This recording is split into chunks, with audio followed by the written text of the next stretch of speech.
Women have been scientists for as long as there has been science. They've asked questions and looked for answers to the secrets of the universe, of soil and stars, stalactites and seahorses, glaciers and gravity, brains and black holes, of everything.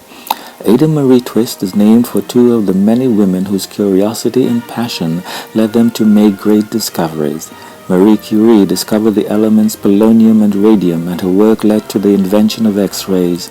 Ada Lovelace was a mathematician and the very first computer programmer. Ada Twist, scientist.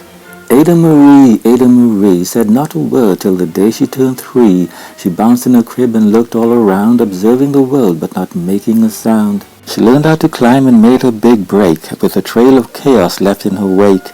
She ran through the day chasing each sound and sight, and didn't slow down till she counted at night. Her parents were frazzled but tried not to freak, as Ada grew bigger and still did not speak. Clearly young Ada with lots in her head would have something to say when it ought to be said. That's just what happened when Ada turned 3. She tore through the house on a fact-finding spree and climbed up the clock just as high as she could. Her parents yelled stop, as all good parents would. Ada's chin quivered, but she did not cry. She took a deep breath and simply asked, "Why? Why does it tick and why does it talk? Why don't we call it a granddaughter clock? Why are there pointy things stuck to a rose? Why are there hairs up inside of your nose?" She started with why and then what, how and when. By bedtime she came back to why once again. She drifted to sleep as her dazed parents smiled at the curious thoughts of their curious child, who wanted to know what the world was about. They kissed her and whispered, "You'll figure it out." Her parents kept up with their high-flying kid, whose questions and chaos grew as she did. Even Miss Greer found her hands were quite full when young Ada's chaos wreaked havoc at school. But this much was clear about Miss Ada Twist. She had all the traits of a great scientist. Ada was busy that first day of spring, testing the sounds that make mockingbirds sing, when a horrible stench whacked her right in the nose, a pungent aroma that curled up her toes. "Zoe," said Ada, which got her to thinking, what is the source of that terrible stinking?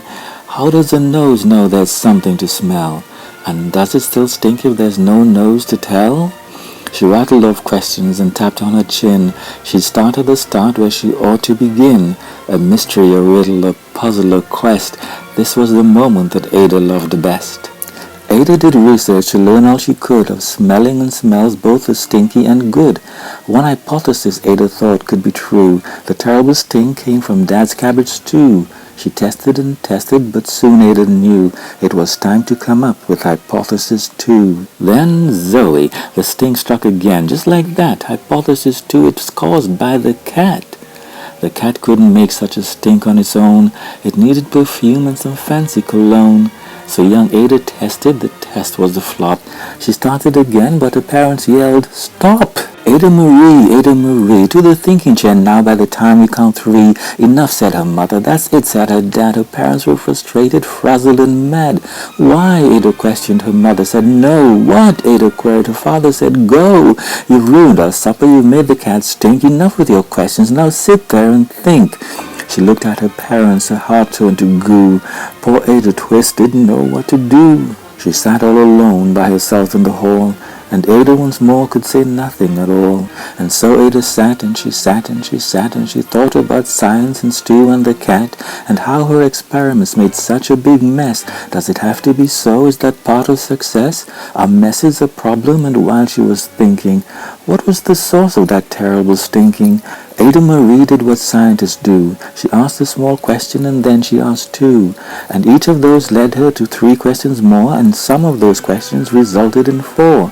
As Ada got thinking, she really dug in. She scribbled her questions and tapped on her chin. She started at why and then what, how and when. At the end of the hall, she reached why once again. Her parents calmed down and they came back to talk. They looked at the hallway and just had to gawk. No patch of bare paint could be seen on the wall. The thinking chair now was the great thinking hall. They watched their young daughter and sighed as they did. What would they do with this curious kid who wanted to know what the world was about? They smiled and whispered, "We'll figure it out." And that's what they did, because that's what you do when your kid has a passion and heart that is true. They remade their world. Now they're all in the act of helping young Ada sort fiction from fact. She asked lots of questions, how could she resist? It's all in the heart of a young scientist. And as for that smell, what can Ada Twist do but learn all she can with her friends in grade 2? Will they discover the sting that curls toes? Well, that is the question, and someday, who knows? The end.